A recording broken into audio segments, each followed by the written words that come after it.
2017, 150,000 farms have shut down. Working farmland has been reduced by 21 million acres. The system has been crippling the remaining farmers, forcing some to adopt nefarious farming techniques, like pumping hormones and other performance-enhancing drugs into their cows so they can survive in crammed feedlots. Or the farmers are forced to jump ship and sell to land-hoarding, profit-chasing agricultural oligarchies, who use their billions of dollars to crush the competition and increase your family's dependence on their manufactured food. What could possibly go wrong? The family farm will soon be a thing of the past, unless you do something. You can. That's why there's From the Farm, an industry-disrupting platform that connects consumers directly with local farmers, which means you can buy fresh, non-factory farm food, and you'll know exactly where your food came from and how it was raised. For the first time in nearly 100 years, independent farms will have a way to not only survive, but thrive. From the Farm was founded by A.J. Richards, an active homesteader, and Brooke Ents, a CrossFit Games athlete and an Amazonian warrior in the movies Wonder Woman and Justice League. She clearly has a passion for healthy food and a healthy lifestyle. And since both A.J. and Brooke come from generations of ranchers and farmers, they know what they're talking about. We can't do this alone. We need the strength of the American people behind us. Help us build a new food system that combines the wisdom of the past with the technology of the future. Investing in From the Farm isn't just a financial decision. It's an investment into our future, our small family farms, and our food sovereignty. Invest today.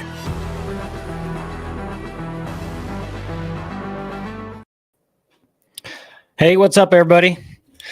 Welcome to this week's live Q&A, podcast, updates, all the things.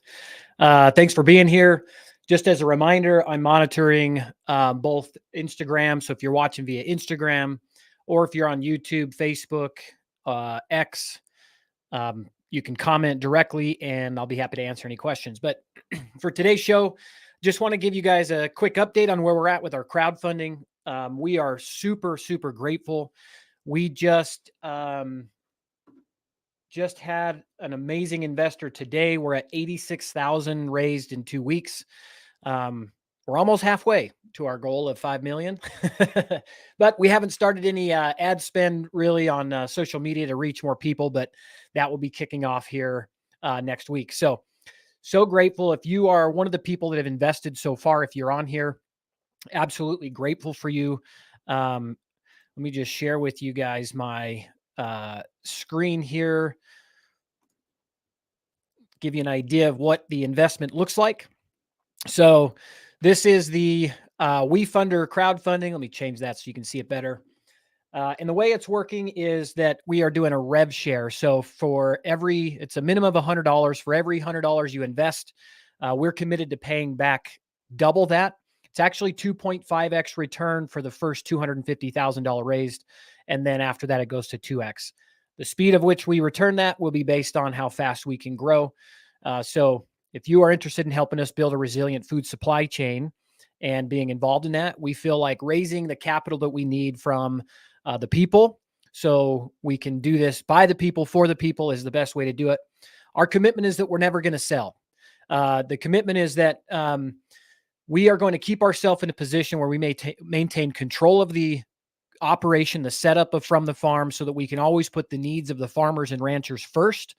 That way we don't risk, nefarious people getting involved purely for the dollar. And so if we can raise the capital by the people, for the people, then we can keep this going. I am very confident that we're going to be able to do that. That does not mean there won't be other opportunities for investors to come in with equity later on, but we need to get as far down the road as we can to make sure we maintain control. So anyway, thanks again for all of those who have gotten involved and invested. We're absolutely grateful for you, and we're going to continue to drive this forward and help save our farms and ranches by bringing customers right to them. Our overall vision for From the Farm is think Airbnb, but local food. So what that looks like is you open up the map, you can actually go to our website, and on our website, you can shop. Let me show you. So I'm going to put my zip code in. It's going to pull up my area, confirm location. And now my my website here is going to show, or your website, according to your zip code, is going to show you the producers that are closest to you so that you can buy direct from them. In tonight's episode, I want to talk to you about how to source beef at the lowest price possible right from the rancher. So anyway, you can go through here, see the different producers that are on here, or you can go up to our map view. And if you zoom out, first it's going to show you the closest people up here, but you can zoom out and just get a sense of the producers that we have so far on from the farm throughout the country.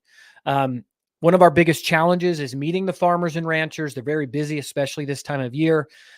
So we've got 52 that are live, and we've got another 150 or so that are in some level of sign up. So hopefully in the winter, when people slow down, we'll be able to get more producers on here so that y'all can start sourcing as close to home as possible. Ultimately, our long-term goal is that you can find somebody within 1 day delivery. So our next goal is that there's one producer in every state. Now, most of the producers we have on here right now are meat producers, beef, pork, chicken. But we've got grain coming on, producers, the farmers that are growing grain. I talked to a farmer yesterday in Nashville. I'm going to fly out to meet them in November. They have started raising all no glyphosate used on their grain. So I'm excited to introduce you guys to them. If you're worried about the glyphosate in your grain, or on your bread products, which you should be, then I'm really excited to introduce you to those guys. Let me use my words, AJ. So a couple questions coming in. Let me see if I can, we've been looking for something like this in Colorado. Yeah. Awesome. We have currently in Colorado, we've got, these guys right here, and they're incredible. This is Ranchlands, Chico Basin Ranch. They're actually on the hunt. If you've been following my stories, they're on the hunt for some new ranch land. They've lost their lease here in Colorado. I believe it's their Colorado ranch, but you can order right from them. Go to their website here, scroll down. Right now, they just have ground beef. Yeah, so as we grow, we'll have more people on here that can provide for you direct to the consumer. A lot of the producers on here right now, most of them, in fact, they will ship right to you. So if you don't know a local farmer and rancher, if you're not already sourcing direct, then I'm going to say go ahead and order from one of these producers. They're incredible people. I have personally spoke to every single one of them on the platform, and they would love to serve you. Raw milk is also allowed. Somebody asked that on Instagram. Raw milk is allowed. Now it has to be on your state, by your state's laws, unfortunately. So put some pressure on your local state ag departments, and get them to, if it's not already allowed, food sovereignty, food freedom laws are really important. Wyoming has a really incredible one, which basically states that if you produce food in the state of Wyoming, you can sell it to a Wyomingite without jumping through a bunch of hoops. They basically trust us to source, we're adults. Choose for yourself, source from who you choose, and it's up to you. So somebody just asked about Florida. Let me jump back here real quick and show you. We do have a few producers down in Florida. So you just go to fromthefarm.org and you can look right around here and see the different farms and ranches that are available in Florida. And so they're incredible. So let me jump into this. Glyphosate is a toxic ingredient in Roundup, which has been known to cause non-Hodgkin's lymphoma 100%. I read a book recently about glyphosate it was written by one of the doctors that actually testified in court, and they won every single case about the cause of glyphosate causing non-Hodgkin's lymphoma. It was a fascinating book. Let me pull it up here real quick. While I'm doing that, I'm going to talk to you guys about buying quarter halves and wholes. They call those beef shares. And also asking your producer for their cull cows when those are ready. Those are a couple of little hacks or secrets that if you don't understand the language or the lingo, You can ask your producer, and that will save you money. Let me see. I'm just looking for this book real quick. Toxic Exposure is the name of the book. It was very good about the cause of non-Hodgkin's lymphoma with glyphosate. I heard from a person that texted me the other day. Their family owns a very large grain lift in, don't remember where it was at. I think North Carolina. And they are a organic operation. And so what was happening is they were finding out that some people were growing their grain without glyphosate, but then they were spraying glyphosate on it to dry it out, which is wild because now it's a fresh coat of glyphosate on your grain. So if you're going to source grain or any food for that matter, you want to try to find stuff that's not been treated with glyphosate. Now, with that said, I talked to a gentleman, Dr. Stefan Van Fleet. He did a presentation. He works at Utah State University, and they study food, and they're actually doing a very large study right now. You are a victim of glyphosate poisoning. Wow. Share a little bit more about that if you wouldn't mind. Would love to share that live here as you type it. But I asked him, if an animal eats, is there any evidence, because they're doing all this research, if an animal eats grain that has glyphosate on it, is there any evidence that glyphosate then transfers to beef and then we consume it? And they said that as of right now, there's no evidence to show that that's the case. So that's good news, maybe.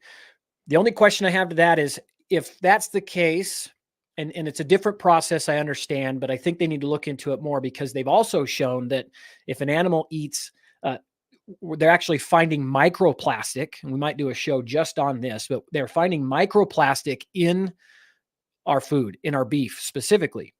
And I saw a video a year ago where they were taking all of these leftover candy bars and candies and so forth, and thrown into a big grinder. Now they didn't take them out of the wrappers. They just threw wrapper and all into these big grinders and emulsified it. And they used that as a feed supplement. I don't know who's doing this. These are large feedlots that are typically the culprit, but they ground it up and they put it into the feed for the animals. So they're eating ground up plastic and candy to add candy bars and other things just to put weight on. So anyway, so with that said, let me jump into what I want to talk to you guys about. So I'm going to pull this graphic up real quick here, and I've got it on my other screen just so it's a little larger so I can explain it. So when you're looking at sourcing beef, this is a really good chart. I didn't make it. Whoever this belongs to, thank you. This is a phenomenal breakdown, but it shows you what a 1/16 of a cow would look like if you're buying that for food, an eighth, a quarter, a half, or a whole. And they've got correlating weight. So a 1/16 will be somewhere between 20 to 25 pounds. Now, this could, of course, vary depending on the finishing process. Finishing process means when the animal's about ready to be slaughtered for beef, how they finish it in the last few days is called their finishing program. And last few days could be a month, could be 2 months, could be longer, depending on the operation. But what they'll do is they'll finish it on a certain program. Now, if you're buying grass-fed and grass-finished, that's significant. You want to look for grass-fed and grass-finished. The reason for that is the USDA allows you to put grass-fed on a label if it's been fed grass ever. But that doesn't mean it was given or fed grass in its final days. So if you're somebody who really wants to consume only grass-fed and finished beef, you want to look for grass-fed and grass-finished. And in that case, they could finish them on forage that they harvested and fed them in a bunk, in a feedlot, depending on the time of year could be the reason for that. Maybe they don't have any, maybe it's the winter and they bring them in to finish them on the winter versus on pasture. You can find labels or people that call it, that will articulate pasture finished or pasture raised and finished. So really look at the details. And on From the Farm, our producers put those tags in there, and you can search by that tag as well. So let me get back to this. So you can kind of see this is based on a 24 cubic foot freezer. And so that's the size that they're referencing. So if you buy a whole cow, 320 to 400 pounds, and as I was saying, that would vary based off the finishing. If an animal is being fed corn and grain to finish them out, this could easily go up to 450 or 500 pounds in finished weight. Usually your grass-fed animals, at least in my experience, you're going to see those finishing around 350 to 400. Some people have really good genetics. They've managed the genetics of their animals really well, so they can. Sorry, just making sure I'm eat venison. Just making sure I'm watching Instagram as well. But based on the genetics of the animal, some genetics will put more weight on with grass. And so they might have a heavier animal, but on average, the grass finished animals I've seen are usually smaller. So that'd be in your 320 to 400 pound size that you see there. And that's going to take up a whole freezer. So if you're buying a whole cow, you're going to fill up the whole freezer. If you're buying a half a cow, it's going to be half the freezer based on 24 cubic foot. Now the next deal down there says meals. So on the left, it says meals, and that's based on a family of 4 to 5. So on a whole beef, you're going to have about 210 to 270 meals, depending on how much beef you're cooking per meal with a whole beef. My family of 4, we bought a whole beef and it lasted us a year because we're also eating chicken as well. Mostly chicken that we raised ourselves, or we'll buy pork from our local butcher shop or slaughterhouse. And so I don't even know the last time we bought meat from the grocery store. It doesn't mean we haven't. My wife's the one that does that. So, every once in a while she might, but we really try to make it a practice to buy right from the producers everything that we can. Produce is a little more difficult. Produce, getting into this, we realized, excuse me, that small farms that produce produce, they were captured a long time ago in terms of big corporations taking those operations over. And so typically, if you can find your local market garden or grower, they'll have a CSA. We're hoping to add some of those guys on here at some point soon. But typically, finding your vegetables locally is a little bit more challenging, but it certainly can be done and should be if you can find that. And then the last one down there is your week's supply. So that's based on eating beef 2 times a week with that family size.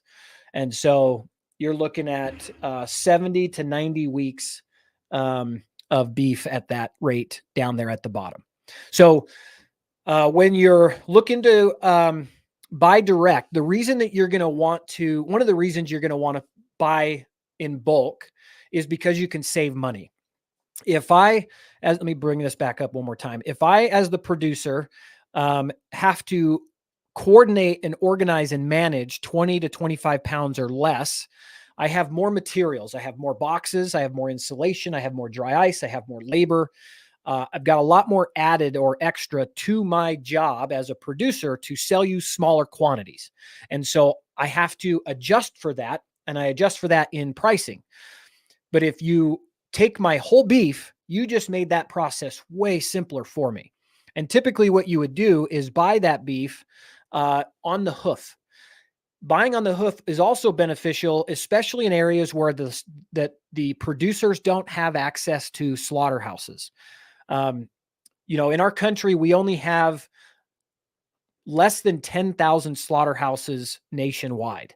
And so there are large areas of our country that don't have the slaughter capacity to keep up with local demand even. So if I can sell you my whole animal, a whole beef at one time, and your name is on the brand at that point because it's still alive, it's still on the hoof, basically it's your cow, and now you trust me to finish it out for you and to get it to the processing facility, and then you're going to give the processing facility your cut sheet, or what they call a cut sheet, which is how you want that beef to be processed. How much roast do you want, or what roast do you want? How much ground beef do you want? Do you want your short ribs, or do you want to turn those into ground beef? And so the local butcher shop, when you buy a whole animal, they will get on the phone with you and walk you through the process, and you can decide how you want that processed. You can even tell them in some cases, I would like my steaks 1.5 inches. or 1 inch, depending on who you are and what your family eating habits are. And so you can really customize your purchase that way. So buying on the hoof, now you own that cow and they're going to finish it out for you and get it there. And because you've made that simpler for me, because I know you already own that, that's a much easier process for me as the producer. Now I'm not selling cows. I'm just giving you an example, right? So you go on to From the Farm, you go to, let me show you real quick. I'll share my screen again and I'll go to Three Sons, because Three Sons, I know they do quarter halves and wholes. They also have a sample box. So if I go buy the whole beef, it's 400 pounds, $4,500. If I'm breaking that out into smaller boxes, that's probably going to sell for about $6,000. But because I can sell it in bulk, it's going to be cheaper. Now you can find people that are selling cheaper beef if this is out of your price range. So just shop around and see. But if you order this, now you've got your 400 pounds that'll be ready to deliver when it's finished. So you'll pay, in some cases, the producer will have you pay the whole thing up front. In some cases, they'll have you do a non-refundable deposit. A lot of times, or sometimes I should say, what will happen is somebody will buy from the producer and then they'll back out. And if they don't get a deposit, that causes a lot of problems because they've already got it scheduled. They were counting on you to pick it up. And so they'll do a non-refundable deposit sometimes. But once that deposit's paid, you'll see that they've got a date here of when it'll be ready. Now this hasn't been updated yet, but I know for a fact that Brad, the rancher at this location, he is going to have his next round of processing done in November. So you would buy it in advance, get it coordinated, and offer tell them the cut sheet or how you would like it cut. Sometimes the ranchers will do that for you. Other times they'll have the processing facility offer that. So that's what it looks like to buy a quarter, half, or whole. You can get them typically at a better price when you're buying in bulk, but you have to consider that and have the freezer space available. On the other side of that, not just to have it at a better price, you're also talking about food security. If I've got a whole beef in my freezer, I know that no matter what's going on in the marketplace or in the country, I've got a whole beef in my freezer to feed my family. Now, you also have to keep in mind that that is also your weak point. So you need to maybe consider some redundancy. If the power goes out, how are you going to keep that frozen? So whether you have a simple solar system just to run your freezers, which is what I'm going to do at my house, or you've got some backup generators, you just want to keep that in mind. And that's kind of fresh for us because last week, two of our freezers were actually unplugged by a contractor that didn't know that that's what the plug was going to. It got unplugged on Friday. We had 40 chickens that we spent months raising, and then a lot of time and frankly, the processing side was not fun, but it's valuable. It's important. So there was a lot of chicken in there that was going to go bad. What we found was the top layer of chicken in our freezer was still just thawing. So fortunately, it was cold enough here in Cody that it wasn't hot enough to thaw the whole freezer really quick. So we ended up canning our chickens that were thawing, and then we just turned the freezer back on and kept going. So that forced us to learn how to can. We haven't done canning. My grandma did it all the time. My aunts would get together and do canning at my grandma's house, but I haven't done it personally, and so it forced us to learn it. And my wife and I and my kids got involved, and we now have 31 quart jars of chicken canned and ready to go, and that'll sit shelf stable down in our crawl space for 18 months without refrigeration. So that's extremely valuable for us as we want to become more resilient regardless of what the food supply chain is doing and what's happening in our country. So canning is also a really great idea. We're going to do that a lot more. We'll probably time it out and just keep canning more things. The process of canning is with a pressure canner. It's easy to find on YouTube if you want to go look that stuff up. We're probably going to start a resource and training guide so that we can help people learn how to do that. But we're learning as we go right now. Read the ticker. Yeah. I don't know if you're telling me or asking me or just telling everybody else. Oh, where do I get more info? You're helping other people. So if you go to fromthefarm.org, that's where you can find the store, sign in, set up an account. If we don't have anybody in your area yet and you set up an account, for some reason, you will be alerted when a new producer in your state signs up.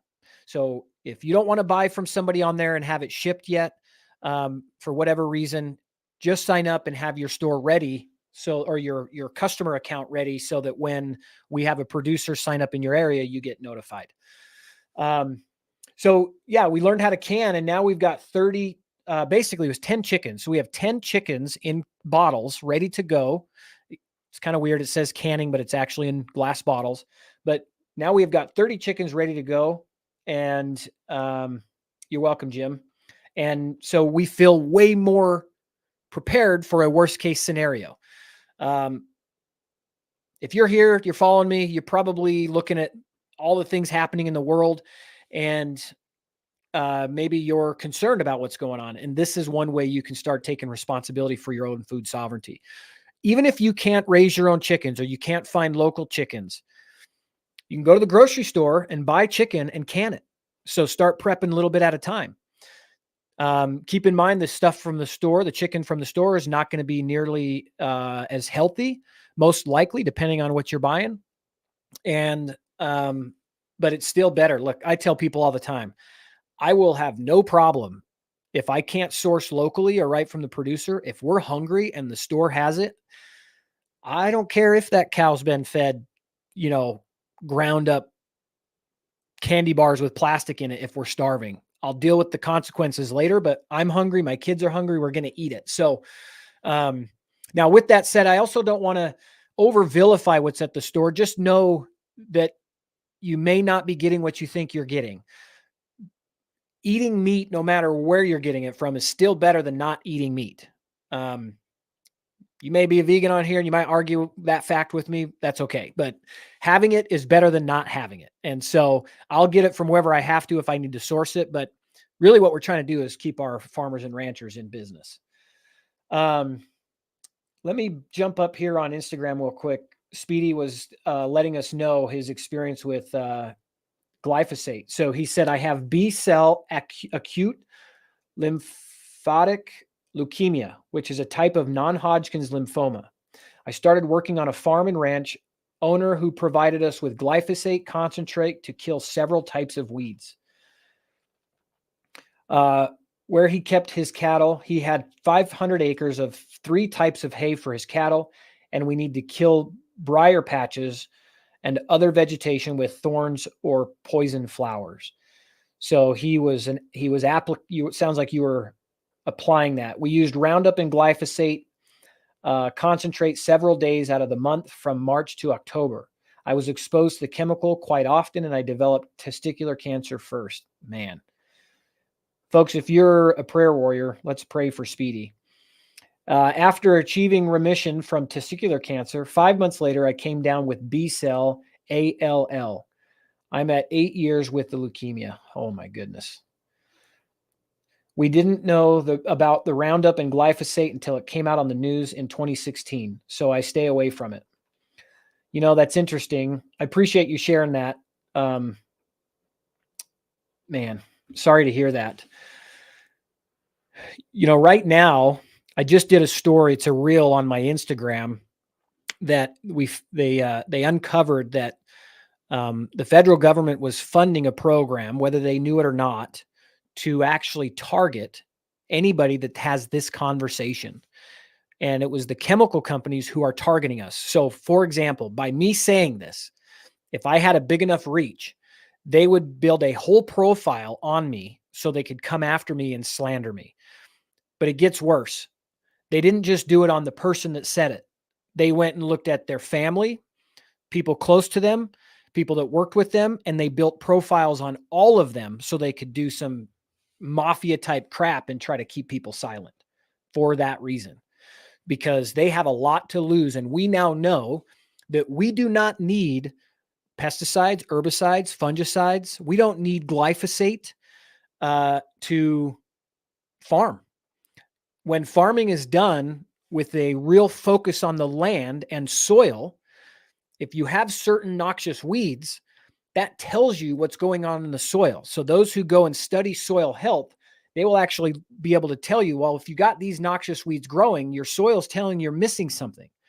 And so when the livestock and the land is managed holistically with those things in mind, they can get rid of those things without having to apply those chemicals. It takes time, and it takes a lot of focus and new learning, which is not easily accessible because the majority of the education provided to our farmers and ranchers happens through land grant universities, and land grant universities are funded by big chemical corporations. It's just like going to school to be a doctor. You are taught how to prescribe pharmaceuticals. You're not taught how to teach somebody how to eat different so that they don't need the pharmaceuticals, because you're a specialist in a certain field. Casey Maines just talked about this recently and is talking about it quite a bit, where she was a well-respected doctor and quit because she started seeing and questioning what we were doing. Like, I'm giving these people prescriptions, but that's really not solving the root cause. We're only treating the symptom. And she was told by upper echelon doctors, you have no right to talk about nutrition because you didn't go to school for that. So basically, shut up and prescribe them medication. That's not necessary. We can eat better, fix our chronic health through our food, get rid of the chemicals that are in our food, and make America healthy again. So, okay, let me go to another question. What is the difference between bulk buying and buying a calf, quarter, or half beef? That is the same. Great question, Pepper Potts. Buying a quarter, half, or whole is buying bulk.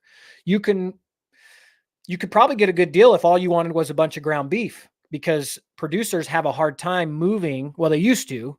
Actually, ground beef is trending up because of cost of food. More people are buying ground beef. I've always liked ground beef and really preferred it because of the versatility of ground beef. But if you called a producer and said, I just want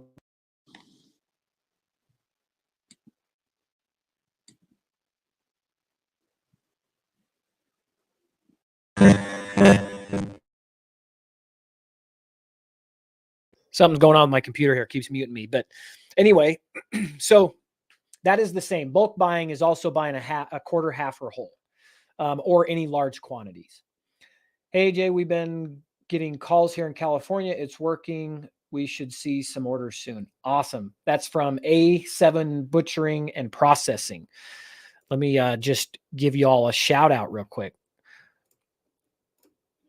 I'm going to pull their process up. So these guys are amazing. They just came on a couple of weeks ago. They're one of the all our producers are amazing, but they all have unique stories for the, in and of themselves. I think you guys are right here. So A7 Cattle Company, they have a mobile slaughter. So that means they go around and process in the field. I will tell you that I've seen mobile slaughter processing, and that's really cool because the cow is just standing there looking at you, super calm, no stress. And then 1 second they're there and the next second they're gone. That's probably the most humane processing I've ever seen. But A7 Cattle Company is on fromthefarm.org. Reach out to them and buy from them. They have a really great program. So, yeah, let me scroll down and see if I've got any more questions here. I'm glad to hear that, you guys. Thanks for letting me know. Yeah, God bless, Speedy. Somebody's looking for you in California. Exactly why you started From the Farm. Are you asking, or was that a comment on what I was saying? I started From the Farm because I was worried about seeing my children go hungry. I was worried that somebody else would have to feed them. When I saw the supply chain start crumbling during COVID, I reflected on us taking care packages when I was in Iraq to a family. And I started seeing my face on the man that was watching us feed his family, and I couldn't sleep. And so I didn't know what I was doing. I'm not a software guy. I come from the health and fitness space, And, but I kept seeing this man. And so as I was seeing this guy in my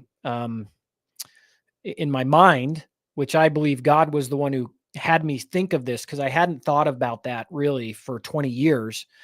I said, okay, God, who do I have to talk to make this make a difference? And that's when the journey started, and I met the right people, and now we have a functioning software. But it was because of that, not wanting to see my country fall into famine, that we went to work. And famine will happen when we don't have small family farms and ranches to buy from. We talked about it last week. It's probably going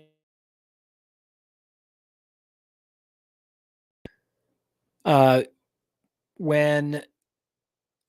when we have 1.8 million farmers left in our country to feed 320 million people, so 2% or less of our population are growing our food, that's a recipe for disaster. That's just one of the recipes for disaster, though. If we have a major power outage, we have a problem. If we've got fuel shortages, we have a problem. If we have attacks on our food supply chain infrastructure, we've got a problem. So there's a lot of work that needs to be done in a short period of time. And we are just wanting to be here to be part of that solution to help make a difference. So anyway, let's get back to it. Any other questions? Thank you. Monsanto Corp is who is responsible for Roundup. Yes. And they've paid out $10 billion to the people who have been affected. Monsanto was just merged with Bayer. So isn't it interesting? We're going to sell the problem and then we're going to sell the cure. That is exactly what's happening. So you get cancer, non-Hodgkin's lymphoma, and don't worry, we've got the solution, and we've got that through our parent company, Bayer. Just seems like there's something wrong with that. Yes, they've paid out $10 billion to people that have been affected. So this is what's crazy. If you haven't heard this, this should be a priority to share with every citizen in the country that glyphosate is causing cancer, because it's proven. It's not even questionable. And yet they're still using glyphosate to dry out grain. It's still in production. It just blows my mind. I'm going to get riled up if I keep going down that path. Yeah, Callie's amazing. You're reading her new book, Live Clean. I haven't read that yet, but that's on my list.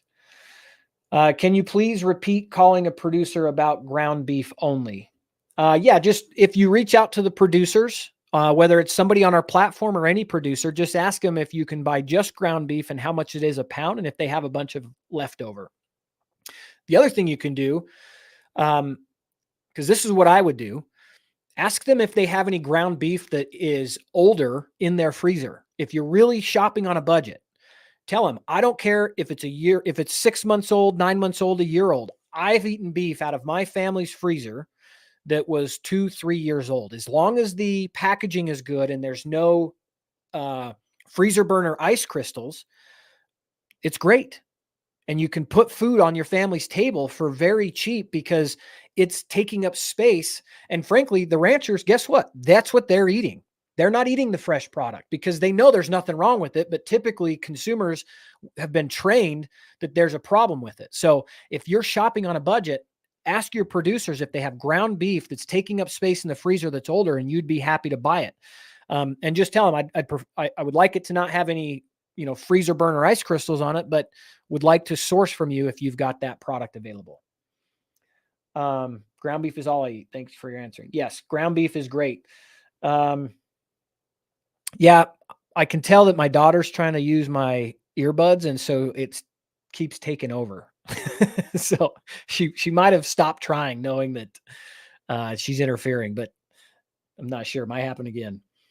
Monsanto Corp. I'm reading these comments. If you're commenting online, for some reason they're not coming in, but I am seeing them on Instagram. So I'm going to keep answering on Instagram unless they pop in from the other places, Facebook, YouTube, and X.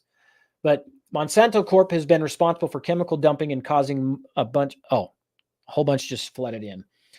Dumping and causing a bunch of people to get cancer and many other illnesses. Yep. Family of 6 would like grass-fed organic. What should I buy? Eating meat 4 times a week. family of 6, I would buy bulk, and I would go on to fromthefarm.org and type in grass-fed and finished or regenerative, and that will pull up the ranchers that are finishing with that program. And so then you can shop that way. But I would look for regenerative or grass-fed and finished, and that would be perfect. You can even put organic in and see if anything pops up. I don't know how many of our producers are using that term. That term is slowly slipping away because it's been co-opted by big corporations and isn't what it was. So most people are using different terms now when you're buying direct. And it will only be a matter of time, which is already happening, where regenerative is being greenwashed is the term, and by big corporations, and they're claiming things that aren't actually true. So, on our platform, we all the producers on there, we speak to them personally. Our first priority is to ensure that they are a private family-owned operation or a private-owned operation. We want to cut out all the middlemen and let you go right to the producer so that you can ask the questions that matter to you and your family. We are not verifying any of their claims. So it is up to you to contact them and ask them things that matter to you most. And most of the producers on there would be happy to talk to you because you're a customer for them. From Facebook, feel free to ask. Oh, I wrote that. Share this platform to all. It reduces the carbon footprint to have the best source of beef and produce. And that's accurate. So if one of the things you're worried about is climate or climate change or whatever, I use those words very loosely because I don't believe in the climate change narrative that's being pushed that is using cows as the problem. But certainly agriculture and the way agriculture is done can cause desertification, like the Dust Bowl, right? If you remember the Dust Bowl of the past, we're starting to see that again. But that's typically not because of the producer. It's because of the regulations and limits that are put on them by the people who they're leasing the ground that they're ranching on. Especially in the West, most producers are running livestock on leased ground through the Department of the Interior. So that could be the Bureau of Land Management. Short version was the original BLM. We always call it BLM. That confuses people now. But Bureau of Land Management, the Park Service, Forest Service, and they will tell the producer how many animals they're allowed to have on the public land that they're leasing for grazing. The problem is the information they're running off is either outdated or just intentionally wrong. And so it in many areas in the West, you're only allowed to have one cow calf, so mama cow, baby cow, per 100 acres. And in desert environments or in high desert environments, the breakdown of organic matter is done best through the gut of an animal, through the rumen of ruminating animals. Elk, deer, moose, cows. We've got a lot of pronghorn where I'm at, those kinds of things. They break that down. They've got the moisture in their gut to break it down and let it go into the soil. When you're in highly, that's deserts, what is called brittle environments. So you take a stick and it snaps easy. Like that's the explanation for brittle. Brittle environments need more moisture. That comes from the rumen of an animal. If you go into a jungle or a forest, those aren't as necessary because the moisture in that area breaks down the biological matter as it falls to the ground from tree branches or leaves or so forth. But you need ruminating animals to do that in the desert. So let me see what other questions. We're on Central Coast of California. Oh, A7 Butcher. Awesome. What should I buy for fam of 6 grass-fed organic? Oh, we already answered that. Yeah, good to know about the use of the word organic. Careful with that. It's the green news scam, 100%. All right, caught up with the questions. So let me just recap with y'all. If you're looking to buy on a budget, call your local producer, ask them for we didn't talk about Kohl's. Let's talk about Kohl's real quick and then we'll recap. A cull cow is a cow that's on its way out. It's done doing its job for the ranch. It could be a bull that is older and they're no longer breeding enough of their cows. And so they're going to get rid of the bull because you can't feed anything that's not doing its job. So a bull could be a cull. You can have a cow that didn't get pregnant, and that would be a cull. So if it doesn't have a baby, the rancher is going to get rid of it because for whatever reason, it's not fertile enough and they don't want to have that eating up forage. Remember, again, they've only got so many animals they can have on the ground they're running, so they have to manage that. And so it could be a cow that didn't get pregnant. There could be a number of different things that's going to have them remove that animal from the herd. Typically, a bull is not people's first go-to. When a bull gets turned into meat, most of the time they just ground the whole thing because they're tougher. Usually that's what you get from a bull because of all the testosterone, as the meat's a little more tough. I've eaten bull meat. I have no problem with it, especially if it's in ground beef. Why? Because I'm seasoning it for whatever the meal is I'm cooking, right? You're usually not just smashing ground beef down and eating it plain. It's got some sort of mixture in there. So I've never had a problem eating bull meat. And a lot of people, most people just don't know that that's a deal. So if you're wanting to shop on a budget, ask for the next time they're going to cull one of their bulls. So a cull cow is another thing that you can ask them for. Do you know Camden of Grazed Provisions and Painted Quarters Cattle Co.?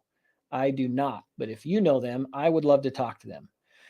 In fact, any of you on here, if you are a producer, we would love to have you join us if you're not. I'd love to get on the phone with you, talk to you about what we're doing, how we're doing it. I already mentioned that we're not ever selling, and that's because if you're going to get behind a movement, y'all should know that isn't just going to get sold off to the highest bidder, just like Siete chips. If you're a Siete chip fan, I know your knee-jerk reaction was probably like mine, like, oh, they're going to start using seed oils. That's why we bought Siete Foods, is because they didn't have seed oils. So for the same reason, we're not selling. We don't want you guys to come behind and back us to help build a new food system just to have it sold to the highest bidder to be either shut down or converted to something that works for them. So that's one thing that we're committed to. The other thing is that, and this is going to relate more to the producers, but maybe good information for y'all. We only do a commission. We do 15% of what's sold. The reason that we did that is right now, farmers and ranchers only get 14 cents on the dollar when it comes to beef specifically. 14 cents. The middlemen get everything else. So we said, okay, let's flip it on its head. Building the software costs money, marketing costs money. So we have to bring something in so we can build this and make it the Airbnb of local food.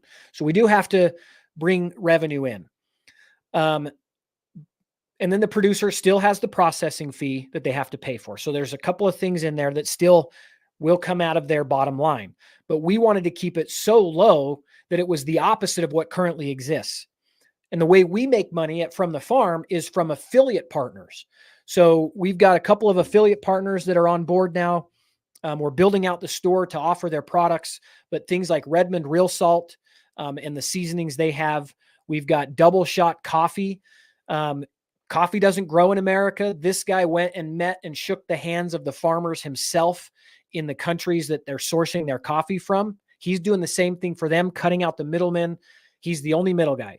It's the coffee farmer, him, and then us. So Double Shot Coffee is on there. We've got an amazing partner with a kombucha brand that's jumping on board. So we're really excited to have her on there.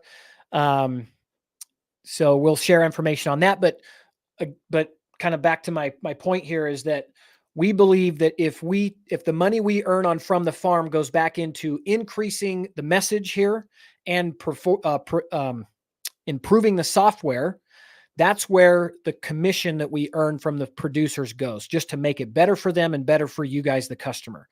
Where we will have to make our profit is from other sources. So if you guys come to our platform and you trust us to help you and to do all these other things, then hopefully you'll shop other products there instead of Amazon, and that will help us continue to do what we're doing. So we've really designed this in a way, or the intention is to design this in a way where the marketplace truly exists for the farmers and ranchers with them as the focus. So if you're a producer, we'd love to talk to you and share more of the mission and our values and so forth. So, okay, to recap,